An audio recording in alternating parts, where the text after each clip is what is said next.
ನಮಸ್ತೆ. ಕರ್ನಾಟಕ ಲೋಕಾಯುಕ್ತದಲ್ಲಿ ನೇಮಕಾತಿ ಅಧಿಸೂಚನೆಯನ್ನು ಹೊರಡಿಸಿದ್ದಾರೆ. ಈ ಒಂದು ವಿಡಿಯೋದಲ್ಲಿ ಈ ಒಂದು ಕರ್ನಾಟಕ ಲೋಕಾಯುಕ್ತದಲ್ಲಿ ರಿಕ್ರೂಟ್ಮೆಂಟ್ ಆಗಿರೋ ಬಗ್ಗೆ, ವಿದ್ಯಾರ್ಹತೆ, ಕೊನೆಯ ದಿನಾಂಕ, ಅರ್ಜಿ ಶುಲ್ಕ ಮತ್ತು ಎಲಿಜಿಬಿಲಿಟಿ ಎಲ್ಲ ಒಂದು ಸಂಪೂರ್ಣದ ಮಾಹಿತಿಯನ್ನು ಈ ವಿಡಿಯೋದಲ್ಲಿ ನಿಮಗೆ ಕೊಡ್ತಾ ಹೋಗ್ತೀನಿ. ವಿಡಿಯೋನ ಪೂರ್ತಿಯಾಗಿ ಎಲ್ಲ ಕೂಡ ಸ್ಕಿಪ್ ಮಾಡಿದೆ ನೋಡಿ, ಅರ್ಥ ಆಗುತ್ತೆ. ಬನ್ನಿ ವಿಡಿಯೋನ ಸ್ಟಾರ್ಟ್ ಮಾಡೋಣ. ಇವಾಗ ನೋಡ್ತಾ ಇದ್ದೀರಾ ಅಧಿಕೃತವಂತ ಪ್ರಕಟಣೆ, ಕರ್ನಾಟಕ ರಾಜ್ಯಪತ್ರ ನೇಮಕಾತಿ ಅಧಿಸೂಚನೆ. ಈ ಒಂದು ಕರ್ನಾಟಕ ಲೋಕಾಯುಕ್ತದಲ್ಲಿ ಕ್ಲರ್ಕ್ ಕಮ್ ಟೈಪಿಸ್ಟ್ ಹುದ್ದೆಗಳಿಗಾಗಿ ಅರ್ಜಿಯನ್ನು ಆಹ್ವಾನಿಸಲಾಗಿದೆ. ಕರ್ನಾಟಕ ಲೋಕಾಯುಕ್ತದಲ್ಲಿ ಗ್ರೂಪ್ ಸಿ ಹೊಂದೋದಕ್ಕೆ ಈ ಒಂದು ಅರ್ಜಿ ಆಹ್ವಾನಿಸಲಾಗಿದೆ. ಈ ಒಂದು ಹುದ್ದೆ ಬಂದು ಗ್ರೂಪ್ ಸಿದಲ್ಲಿ ಬರುತ್ತೆ. ಉಳಿಕೆ ವೃಂದ ಮೂಲ ಅಂತ ಕೊಟ್ಟಿದ್ದಾರೆ. ಈ ಒಂದು ನಾನ್ ಕಲ್ಯಾಣ ಕರ್ನಾಟಕ ಭಾಗದ ಒಂದು ಹುದ್ದೆ ಅಂತ ಕೊಟ್ಟಿದ್ದಾರೆ. ವೃಂದದ ಉಳಿಕೆ ಮೂಲ ವೃಂದದಲ್ಲಿ ಖಾಲಿ ಇರುವ ಕ್ಲರ್ಕ್ ಕಮ್ ಟೈಪಿಸ್ಟ್ ಹುದ್ದೆಗಳಿಗೆ ನೇರ ನೇಮಕಾತಿ ಮೇಲೆ ತುಂಬುವ ಬಗ್ಗೆ ಅಂತ ಕೊಟ್ಟಿದ್ದಾರೆ. ನೆಕ್ಸ್ಟ್ ವಿಡಿಯೋದಲ್ಲಿ ಯಾವ ರೀತಿ ಒಂದು ಕರ್ನಾಟಕ ಲೋಕಾಯುಕ್ತದಲ್ಲಿರುವಂಥ ಕ್ಲರ್ಕ್ ಕಮ್ ಟೈಪಿಸ್ಟ್ ಹುದ್ದೆಗೆ ಆನ್ಲೈನ್ ಮುಖಾಂತರ ಅರ್ಜಿಯನ್ನು ಸಲ್ಲಿಸೋದಂತ ತಿಳಿಸ್ಕೊಡ್ತಾ ಇದ್ದೇನೆ. ಹಾಗೂ ಈ ಒಂದು ಹುದ್ದೆಗೆ ಆನ್ಲೈನ್ ಮುಖಾಂತರ ಅರ್ಜಿ ಪ್ರಾರಂಭ ದಿನಾಂಕ ಕೂಡ ಕೊಟ್ಟಿದ್ದಾರೆ. 17/7/2026 ಈ ಒಂದು ಆನ್ಲೈನ್ ಅಪ್ಲಿಕೇಶನ್ ಪ್ರಾರಂಭ ಆಗುತ್ತೆ ಅಂತ ಕೊಟ್ಟಿದ್ದಾರೆ. ಅಂದರೆ ನಾಳೆಯಿಂದ ಈ ಒಂದು ಲೋಕಾಯುಕ್ತದಲ್ಲಿ ಇರುವಂಥ ಕ್ಲರ್ಕ್ ಕಮ್ ಟೈಪಿಸ್ಟ್ ಹುದ್ದೆಗೆ ಆನ್ಲೈನ್ ಮುಖಾಂತರ ಅರ್ಜಿ ಪ್ರಾರಂಭಿಕ ದಿನಾಂಕ 17/7/2026 ಪ್ರಾರಂಭ ಆಗಿ ಕೊನೆ ದಿನಾಂಕ ಬಂದು 17/8/2026 ಅಂದರೆ 1 ತಿಂಗಳ ಕಾಲಾವಕಾಶವನ್ನು ಕೊಟ್ಟಿದ್ದಾರೆ. ಮಧ್ಯರಾತ್ರಿ 11:59 ಅರ್ಜಿಯನ್ನು ಸಲ್ಲಿಸುವಂತ ಕೊಟ್ಟಿದ್ದಾರೆ. 1 ತಿಂಗಳ ಕಾಲಾವಕಾಶ ಇದೆ. ನಾಳೆಯಿಂದ ಸ್ಟಾರ್ಟ್ ಆಗುತ್ತೆ. ನಾಳೆನೇ ಒಂದು ವಿಡಿಯೋ ಮಾಡಿ ನಿಮಗೆ ಅರ್ಜಿ ಹಾಕಿ ತೋರಿಸ್ತೇನೆ. ಮೊಬೈಲ್ ಮೂಲಕವೇ ಅರ್ಜಿಯನ್ನು ಹಾಕಿ ಟೈಪ್ ಮಾಡಿ ನಿಮಗೆ ತೋರಿಸ್ತೇನೆ. ಆ ಒಂದು ವಿಡಿಯೋ ನೋಡಿಕೊಂಡು ನೀವು ಅರ್ಜಿಯನ್ನು ಸಲ್ಲಿಸ್ಕೋಬೋದು. ಅರ್ಜಿ ಸಲ್ಲಿಸುವ ಒಂದು ವೆಬ್ಸೈಟ್ ಕೂಡ ಇಲ್ಲಿ ಕೊಟ್ಟಿದ್ದಾರೆ. ಇದೇ ವೆಬ್ಸೈಟ್ ಮುಖಾಂತರ ನೀವು ಅರ್ಜಿಯನ್ನು ಸಲ್ಲಿಸ್ಕೋಬೇಕು.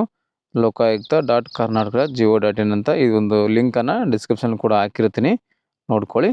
ಒಟ್ಟು ಹುದ್ದೆಗಳು 25 ಅಂತ ಕೊಟ್ಟಿದ್ದಾರೆ.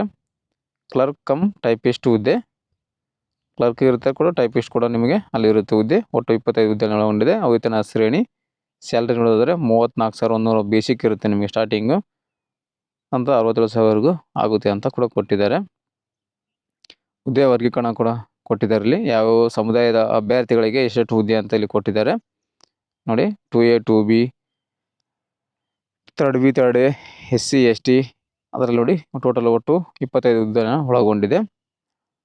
ವಿದ್ಯಾರ್ಥಿ ನೋಡೋದಾದರೆ ಲೋಕಾಯುಕ್ತದಲ್ಲಿ ಒಂದು ಕ್ಲರ್ಕ್ ಕಮ್ ಟೈಪಿಸ್ಟ್ ಹುದ್ದೆಗೆ ಅರ್ಜಿ ಸಲ್ಲಿಸಬೇಕಂದ್ರೆ ಮುಖ್ಯವಾಗಿ ಶೈಕ್ಷಣಿಕ ವಿದ್ಯಾರ್ಥಿ ಪದವಿ ಪೂರ್ವ ಶಿಕ್ಷಣ ಪರೀಕ್ಷೆ ಉತ್ತೀರ್ಣ ಅಂತ ಕೊಟ್ಟಿದ್ದಾರೆ. ತಸ್ತಮಾನ ಅಂತ ಕೊಟ್ಟಿದ್ದಾರೆ. ಅಂದರೆ ನೀವು PUCಯನ್ನು ಪಾಸ್ ಆಗಿರ್ಬೇಕಂತ ಕೊಟ್ಟಿದ್ದಾರೆ. ಪದವಿ ಪೂರ್ವ ಅಂದರೆ PUCಯಲ್ಲಿ ಪಾಸ್ ಆಗಿರಬೇಕು ಅಥವಾ ಅದರ ಸಮಾನಾಂತರವಾದ ತಸ್ತಮಾನ ಅಂತ ಕೊಟ್ಟಿದ್ದಾರೆ. ಸಮಾಂತರ ಒಂದು ಕ್ವಾಲಿಫಿಕೇಶನ್ ಇದ್ದವರು ಅರ್ಜಿಯನ್ನು ಸಲ್ಲಿಸ್ಬೋದು. ಜೊತೆಗೆ ಕರ್ನಾಟಕ ಪ್ರೌಢ ಶಿಕ್ಷಣ ಪರೀಕ್ಷಾ ಮಂಡಳಿ ನಡೆಸುವ ಕನ್ನಡ ಮತ್ತು ಆಂಗ್ಲ ಕಿರಿಯ ದರ್ಜೆ ಬೆರಳಚ್ಚು ಪರೀಕ್ಷೆ ಉತ್ತೀರ್ಣ ಅಥವಾ ತಸ್ತಮಾನ ಅಂತ ಕೊಟ್ಟಿದೆ ನೋಡಿ.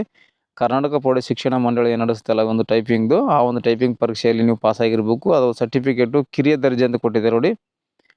ಕಿರಿಯ ಜೂನಿಯರ್ ಗ್ರೇಡ್ ಟೈಪಿಸ್ಟ್ ಸರ್ಟಿಫಿಕೇಟನ್ನು ನೀವು ಹೊಂದಿರಬೇಕಾಗುತ್ತೆ. ಆ ಒಂದು ಸರ್ಟಿಫಿಕೇಟ್ ಇದ್ದವರು ಇದಕ್ಕೆ ಅರ್ಜಿಯನ್ನು ಸಲ್ಲಿಸ್ಬೋದು. PUC ಪಾಸ್ ಆಗಿರಬೇಕು.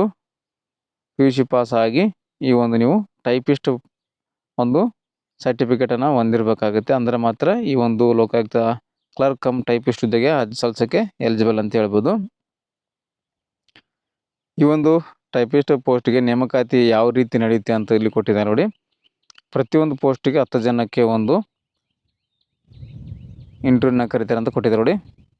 ಅಭ್ಯರ್ಥಿಗಳ ಪೈಕಿ 1:10 ಅನುಪಾತದಲ್ಲಿ ಅರ್ಹತಾ ಪಟ್ಟಿಯನ್ನು ತಯಾರಿಸ್ತಾರೆ ಅಂತ ಕೊಟ್ಟಿದ್ದಾರೆ.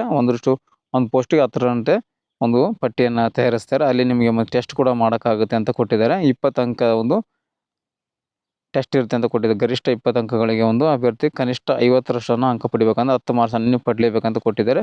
ಅವರು ಟೈಪಿಂಗ್ ಟೆಸ್ಟನ್ನು ಮಾಡೋಕೆ ಹಚ್ತಾರೆ ನಿಮಗೆ ಅಲ್ಲಿ. ಅದರಲ್ಲಿ ನೀವು 10 ಅಂಕನ ಪಡಲೇಬೇಕು. 50ರಷ್ಟು ಅಂದರೆ 10 ಅಂಕ ಪಡಿಬೇಕು. ಅದರ ಆಧಾರದ ಮೇಲೆ ಒಂದು ಲಿಸ್ಟನ್ನು ಮಾಡ್ತಾರೆ. ಅದರಲ್ಲಿ ಮಾತ್ರ 10 ಮಾರ್ಕ್ಸ್ ತೊಂದರೆ ಮಾತ್ರ ನಿಮಗೆ ಆಯ್ಕೆ ಪಟ್ಟಿಯಲ್ಲಿ ನಿಮಗೆ ಪರಿಗಣಿಸಲಾಗುವುದು. 10ಕ್ಕಿಂತ ಕಡಿಮೆ ತೊಂದರೆಯಲ್ಲಿ ನಿಮಗೆ ಪರಿಗಣಿಸಲಾಗುವುದಿಲ್ಲ. ಅರ್ಹತಾ ಪರೀಕ್ಷೆಯಲ್ಲಿ ಗಣಕಯಂತ್ರ ಮೂಲಕ ಕೈಗೊಳ್ಳಲಾಗುವಂತ ಕೊಟ್ಟಿದ್ದಾರೆ ನೋಡಿ. ಕಂಪ್ಯೂಟರ್ ಮುಖಾಂತರ ಟೈಪಿಂಗನ್ನು ಇರುತ್ತೆ. ಶೀಘ್ರ ಲಿಪಿಗಾರರು ಮತ್ತು ಬೆಳಚುಗಾರ ಹುದ್ದೆಗಳಿಗೆ ನೇಮಕಾತಿ ನಿಯಮಗಳು 1983 ಅನ್ವಯಿಸುವುದಿಲ್ಲ ಅಂತ ಕೊಟ್ಟಿದ್ದಾರೆ. ಅಂದರೆ ನೀವು ಟೈಪಿಂಗ್ ಸ್ಪೀಡ್ ಇದ್ದರೆ ಮಾತ್ರ ನಿಮಗೆ ಇದು ಅನುಕೂಲ ಆಗುತ್ತೆ. ಮಿನಿಮಮ್ 10 ಮಾರ್ಕ್ಸನ್ನು ಪಡೆದಿರಲೇಬೇಕು ನೀವು. ಅರ್ಜಿ ಶುಲ್ಕವನ್ನು ನೋಡಿದರೆ ಸಾಮಾನ್ಯ ಅರ್ಹತೆ ಪ್ರವರ್ಗ 2A 2B 3A 3Bಗೆ ಸೇರಿದ ಅಭ್ಯರ್ಥಿಗಳು ಮತ್ತು ಮಾಜಿ ಸೈನಿಕ ಅಭ್ಯರ್ಥಿಗಳಿಗೆ 250 ರೂಪಾಯಿಯನ್ನು ಶುಲ್ಕವನ್ನು ಇಟ್ಟಿದ್ದಾರೆ. ನೋಡಿ, 250 ರೂಪಾಯಿ ಫೀಸ್ ಇಟ್ಟಿದ್ದಾರೆ.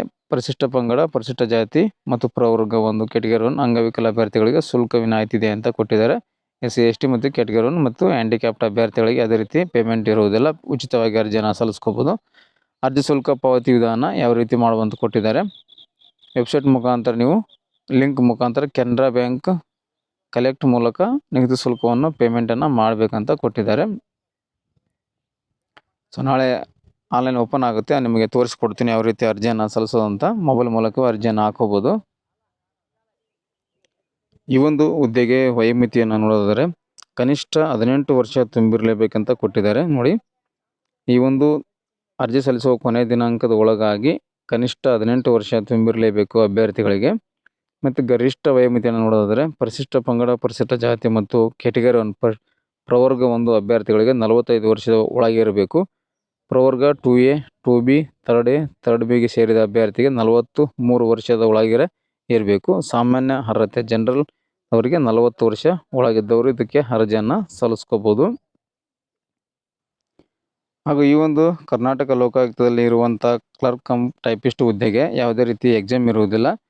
ನಿಮ್ಮ ಒಂದು ಟೈಪಿಂಗ್ ಸ್ಕಿಲ್ ಸ್ಪೀಡ್ ನೋಡಿ ನಿಮ್ಮನ್ನು ಆಯ್ಕೆಯನ್ನು ಮಾಡಲಾಗುತ್ತೆ. ಮತ್ತು PUCನಲ್ಲಿ ಏನು ಅಂಕ ಪಡೆದಿರ್ತೀರ, PUCಯಲ್ಲಿ ಪಡೆದಿರುವಂಥ ಅಂಕದ ಆಧಾರದ ಮೇಲೆ ನಿಮಗೆ 1:10ಗೆ ಆಯ್ಕೆ ಪಟ್ಟಿಯನ್ನು ಸಿದ್ಧಪಡಿಸ್ತಾರೆ. ಮತ್ತು ಅದರಲ್ಲಿ ಟೈಪಿಂಗ್ನಲ್ಲಿ ನೀವು 10 ಮಾರ್ಕ್ಸ್ಗಿಂತ ಹೆಚ್ಚಿನ ಮಾರ್ಕ್ಸನ್ನು ನೀವು ಪಡೆದಿದ್ದಲ್ಲಿ ನಿಮ್ಮ ಒಂದು ಅಲ್ಲಿ ಲಿಸ್ಟಲ್ಲಿ ಕನ್ಸಿಡರ್ ಮಾಡ್ತಾರೆ. 10ಕ್ಕಿಂತ ಮೇಲೆ ತೊಗೋಬೇಕು, ಕಡಿಮೆ ತೊಗೋಬಾರ್ದು. ಸೊ ಇದಿಷ್ಟು ಈ ಒಂದು ಕರ್ನಾಟಕ ಲೋಕಾಯುಕ್ತದಲ್ಲಿ ನೇಮಕಾತಿಯಾಗಿರೋ ಬಗ್ಗೆ ಮಾಹಿತಿಯನ್ನು ಕೊಟ್ಟಿದ್ದೀನಿ. ಈ ಒಂದು ಮಾಹಿತಿ ನಿಮಗೆ ಉಪಯುಕ್ತ ಆಗಿದೆ ಅಂತ ಅನ್ಕೋತೀನಿ. ಇದರ ರಿಲೇಟೆಡ್ ಆಗಿ ಏನಾದರೂ ಮಾಹಿತಿ ಬೇಕು, ಡೌಟ್ಸ್ಗಳಿದ್ದರೆ ಕಮೆಂಟ್ ಮಾಡಿ. ಏನೇ ಒಂದು ಡೌಟ್ಸ್ ಇದ್ದರೂ ಕಮೆಂಟ್ ಮಾಡಿ, ಅದಕ್ಕೆ ನಾನು ಉತ್ತರವನ್ನು ಕೊಡ್ತೇನೆ.